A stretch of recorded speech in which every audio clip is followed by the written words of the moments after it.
Oi, gente, tudo bem? Eu me chamo Angélica, sou sócia da Blue Marketing, experiência do cliente, sou marqueteira e tô aqui hoje para falar de um assunto que nem sempre as pessoas dão muita importância, que é o pós-venda, né? Após a assinatura do contrato. Vamos lá?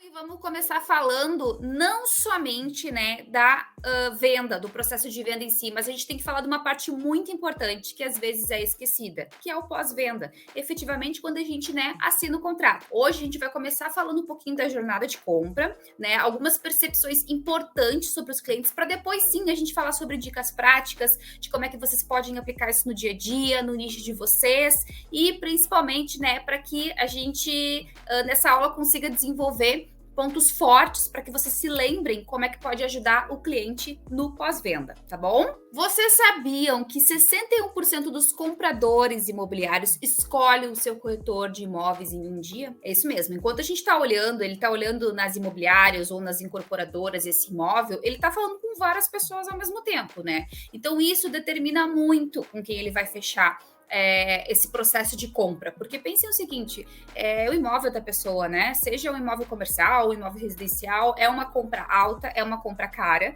e muitas vezes as pessoas vão pela empatia, né? Então, o tom de voz que ele recebeu essa mensagem, sim, porque, né, a escrita ela tem um tom de voz, essa empatia, se colocar no lugar. Então, vamos já pensar na jornada de compra, dando esse primeiro passo, mesmo que a gente vai falar de pós-venda, né? Essa conexão que o cliente vai ter com você. Então, sempre tenha isso em mente, que isso é muito importante. E o que é que esse cliente pensa? 4 coisas importantíssimas, tá? Que o cliente acaba entrando sempre em debate quando ele vai fechar qual vai ser o corretor dele.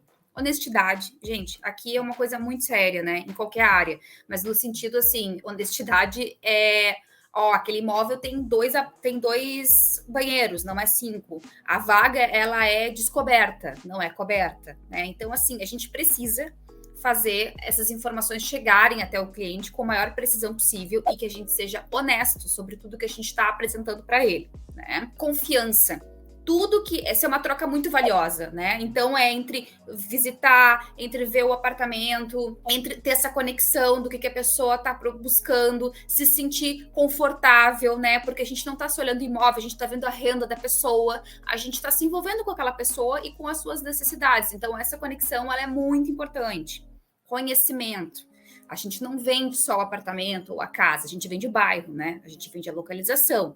Então, é muito importante a gente ter essa conexão com a região que a gente está vendendo, porque a pessoa vai fazer perguntas. E, às vezes, também a gente vai acabar conhecendo um cliente que quer morar no bairro tal, mas, na verdade, todas as necessidades e o que ele precisa está no bairro Y. Né? E se a gente tiver conhecimento sobre a região, isso a gente já pode ajudar de bate-pronto o cliente. E reputação, né? Eu tô falando aqui do Sul, eu tô falando aqui de Porto Alegre, mas eu sei que quem tá aí nível Brasil nos assistindo agora reputação em qualquer lugar, né? Então, saber se é um corretor que é um cara que dá para contar, que se envolve, que quer ter agilidade. Então, isso são coisas que vão compor esse pós-venda, né? Não é efetivamente somente a hora, né, que a gente acompanha o cliente até assinar o contrato. Então, lembrem-se disso, tá? É muito importante vocês cuidarem dessa reputação, cuidarem as coisas que são ditas e como que as pessoas veem vocês na rua. Por isso, a jornada de compra é tão importante para o cliente quanto o fechamento da venda. Então, a gente está aqui num processo longo, né?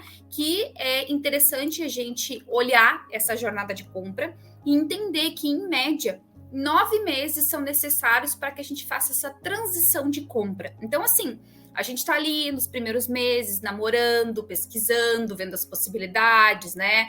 Eu vou querer investir mais nesse imóvel, não vou, eu quero aumentar a família, eu quero reduzir. Qual é o meu momento de vida, né? Para depois, quando efetivamente a gente entrar nesse processo de compra, né? Eu quero esse, tô em dúvida com esse ou outro. Aí a gente vai fazer os 3 meses de processo, né? Ali burocrático, entre fazer proposta, ver se o cliente do outro lado vai aceitar, o comprador, se não tem nenhuma pendência no apartamento ou no imóvel. Então, assim, a gente também tem esse momento de transição. E depois, sim, efetivamente, a gente fazer a compra, né, desses 3 meses aí, de compra, reforma, ajuste, né, depende muito do nicho do cliente, né, do que a gente está fazendo a venda, mas sempre tem alguma coisa para fazer antes de entrar no imóvel. Então, a gente tem que levar em conta essa jornada com esses 3 pontos mesmo, né, da busca, do processo burocrático e da mudança. Aí, uma coisa bem legal para a gente falar é sobre as experiências das pessoas. Isso aqui não se aplica só ao mercado imobiliário, mas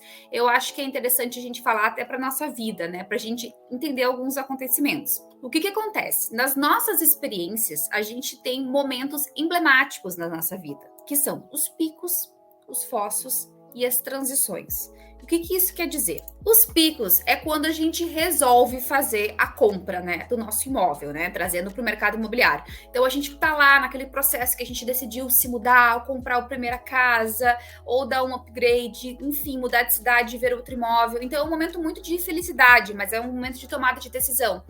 A partir de agora, né, nós vamos fazer isso. E aí aqui leva em consideração o que a gente falou ali nos slides iniciais, que é a escolha do corretor. Quem vai me acompanhar nessa jornada? Ela pode ser uma jornada curta, mas ela também pode ser uma jornada demorada, porque daqui a pouco o cliente vai iniciar um processo com o corretor, não gostou e vai chegar mais pronto para você, que às vezes isso acontece. Mas a gente tem que levar em consideração esses picos, tá? Uma coisa importante também, no meio da jornada, no meio da felicidade, a gente tem os fossos, né? O que são os fossos? Os fossos são os momentos de incerteza. Será que eu tô fazendo uma boa compra? Será que é isso mesmo? Será que é esse apartamento que eu preciso? Então tem vários momentos de indecisão que o corretor precisa saber lidar com isso. O corretor precisa estar junto com o cliente, porque senão o cliente muitas vezes não consegue dar o próximo passo. Então é importante a gente ter em mente esses momentos de indecisão do cliente como uma passada de processo, né, normal, que isso faz parte do processo. Aí a gente tem a hora da verdade, né, que é a transição, que são as transições finais, que é efetivamente quando a gente compra,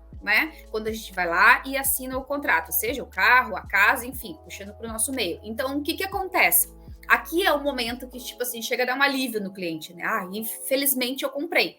Mas para ele é só o começo, porque ele vai começar uma nova etapa. Ele vai começar novamente esse processo dentro do apartamento dele, tá? Então a gente precisa ter isso em mente, que para ele é um novo processo. E aí, o que é então o pós-venda? Nada mais é do que ações relacionadas posteriormente à assinatura do contrato, da venda do imóvel. Então é aqui que a gente vai ajudar, é aqui que acontece a entrega de chaves, as questões burocráticas, onde o cliente tem dúvidas, mas é onde efetivamente começa a nova venda do cliente, é o momento mais importante. Muitas vezes ele supera, né, até o início da procura do imóvel, porque é efetivamente quando ele comprou. Então, gente, eu trago uma reflexão aqui, né? Estar satisfeito não é o mesmo que estar encantado. Satisfação não garante fidelidade. Então, assim, a gente vai começar a ver agora umas dicas voltadas, né, para esse pós-venda, e a gente precisa levar em consideração que aqui a gente está falando tanto, né, de clientes em geral, não é Minha Casa Minha Vida, nem alto padrão. O pós-venda, ele deve ser adaptado, né, para o seu nicho de mercado, seu nicho de atuação.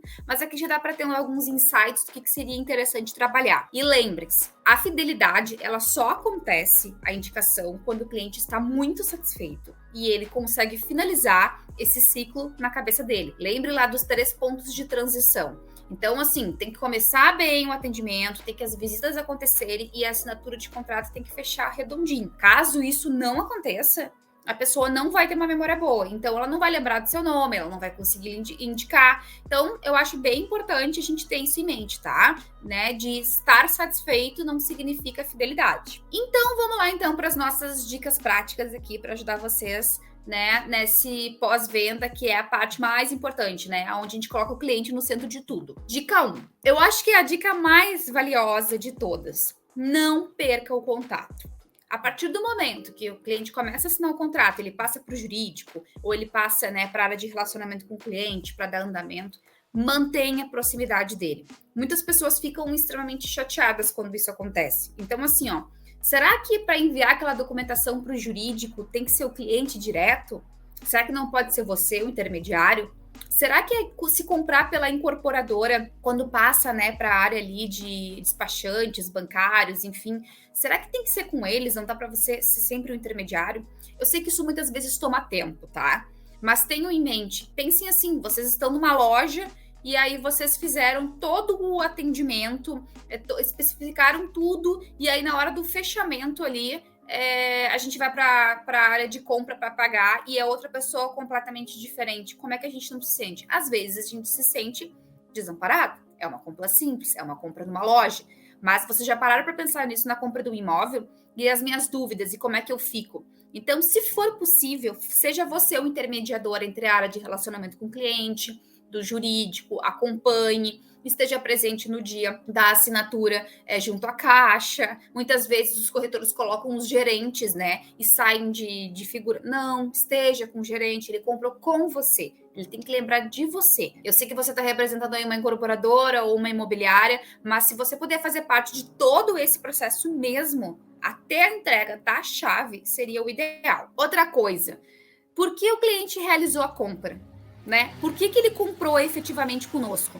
Ele precisa de um quarto extra? Ele precisa de um espaço, uma vaga? Ele precisa de um espaço para o pet? Ele vai ter um filho? Você já pensou que é aquele mimo que tu vai dar para ir lá na assinatura e tal? Daqui a pouco não precisa ser na assinatura, dá para deixar dentro do apartamento, se for possível. Imagina, ele tá comprando porque ele vai ter um filho. Já pensou em deixar alguma coisa pro filho dele dentro do apartamento? Ou ele comprou porque esse apartamento tem ele queria mais iluminação natural e ele queria plantas. Já pensou ele abrir a porta do apartamento e ter as plantas? A gente tem que fazer essa conexão do mimo com o porquê que o cliente está comprando aquele apartamento. Ah, tô aqui vendendo para luxo, alto padrão, meu cliente está comprando porque ele quer construir uma adega no subsolo. Já pensou em deixar lá para o seu cliente alguns vinhos? Gente, aqui é uma adaptação de quem vocês estão atendendo, mas lembrem-se disso, não precisa dar um mimo para ele na entrega da chave, ou lá na imobiliária, na incorporadora, ou quando estiver chegando no apartamento. A surpresa é muito maior quando ele chega e vê que você deixou alguma coisa e ele entender que você comprou aquilo porque você tinha essa real necessidade e o corretor lembrou. Outra coisa, numa pesquisa realizada, tá, com 2.000 clientes na hora da mudança, 45% afirmaram que empacotar a mudança é o processo mais estressante. Imagina se você der um kit mudança para o seu cliente, se você for lá atrás de todas as caixas para ele, né, e mandar entregar para ele como uma ajuda. Ah, tô vendendo alto padrão. Já pensou em disponibilizar um serviço, né, de mudança, onde o cliente, onde você contrata alguém para organizar a mudança do seu cliente? Aqui são inúmeras possibilidades. Mas eu acho que lembrar desse momento da mudança, que é um momento tão chato, que as pessoas estão empacotando tudo, arrumando tudo, seja no Minha Casa Minha Vida ou no alto padrão, a gente pode dar uma força para o nosso cliente e principalmente mostrar para ele que a gente está junto com ele na mudança, né, que o processo não terminou. Então, um kit mudança é uma sugestão bem legal para ajudar o novo morador a se mudar. Aqui, deixo uma dica para vocês, né? Deixo para vocês pensarem.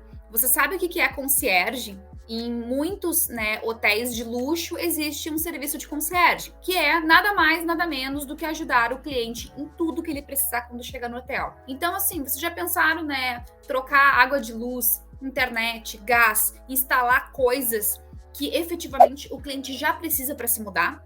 Isso muitas imobiliárias já fazem. Mas se você puder se envolver e dizer que está disponível, não, eu ajusto para você a água, a luz, o que for necessário. Eu sei que muitas vezes na correria do dia a dia não é possível, mas isso é um grande diferencial, você poder ajudar o seu cliente a se mudar. E principalmente em questões burocráticas, que a gente acaba perdendo muito tempo no dia a dia. Então, pense nessa ideia. Aqui, uma sugestão também, além daquele mimo, né, que a gente deu lá na entrada, para quando ele ser impactado, quando entrar no imóvel, a gente também pode enviar alguma coisa depois que passar toda essa função da mudança. Lá para o terceiro, quarto mês, onde o cliente está se sentindo parte já do imóvel, né? A gente pode mandar um mimo para casa dele, a gente pode mandar alguma coisa personalizada, se ele gosta de beber, por exemplo, ou se um cheirinho para casa, né? Aromaterapia é uma coisa que as pessoas adoram ter em casa, então é uma baita de uma sugestão, mas eu acho que mais do que isso é alguma coisa baseado nos gostos dele, né? E outra, ele não tá esperando por um contato seu depois de 3, 4 meses da venda. Então, assim, o inesperado faz a diferença. É um momento que você tem de enviar para ele esse mimo, que ele não está mais esperando nenhum contato, e é um momento de conforto no lar, até para ele refletir todo esse processo de compra que ele teve com você. Então, é um bom momento para fidelizar o cliente. Uma outra sugestão também, levando, né, lá no início da nossa conversa, que é o conhecimento, é ter, né, saber da região onde o cliente está morando, é uma cesta de boas-vindas do bairro, né? Com supermercados, padarias, lojinhas, alguma coisa que tenha no bairro que você sabe que seu cliente vai gostar, você pode dar também esse mimo personalizado do bairro, com coisas que acontecem no bairro, daqui a pouco uma feira.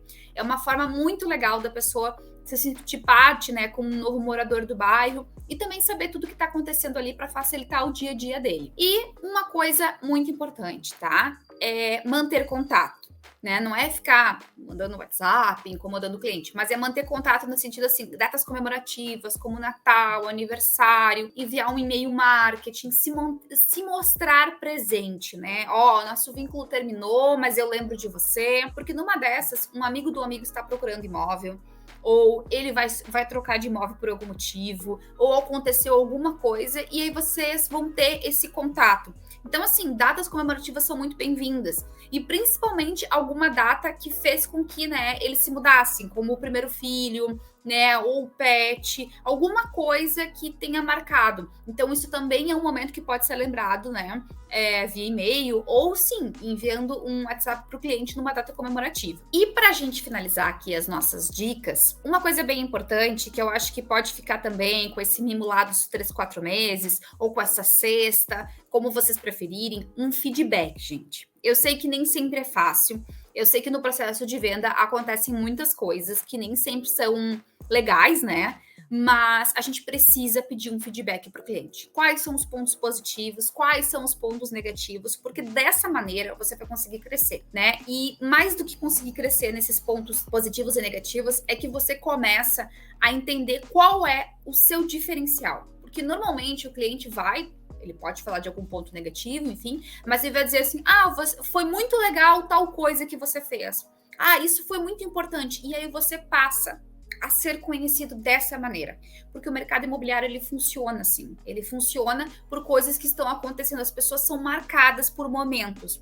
Então, isso é uma coisa muito legal. Vocês podem ter como base esse feedback para melhorias e para construir a marca pessoal de vocês no mercado imobiliário. E aqui deixo, né, nosso último momento aqui do nosso encontro, que para vocês pensarem nisso, né, que um cliente feliz, ele é um cliente que vai te indicar para outras pessoas, ele é uma pessoa que vai lembrar de você com carinho. Dizem que normalmente as pessoas trocam de imóveis 3 vezes na vida, né? Pode ser mais, pode ser menos, mas essa é a média. Então pensa, ele pode trocar de imóvel com você, ele pode te indicar para outras pessoas, ele pode ter uma conexão, né? E isso é que faz com que você seja lembrado e que ele fale no seu nome, né, para outras pessoas e vocês possam ter essas novas conexões. Então, pensem assim, gente, deixando uma mensagem final mesmo. Ao invés de você ir atrás, né, de pessoas interessadas que queiram comprar imóveis, elas vão vir até você.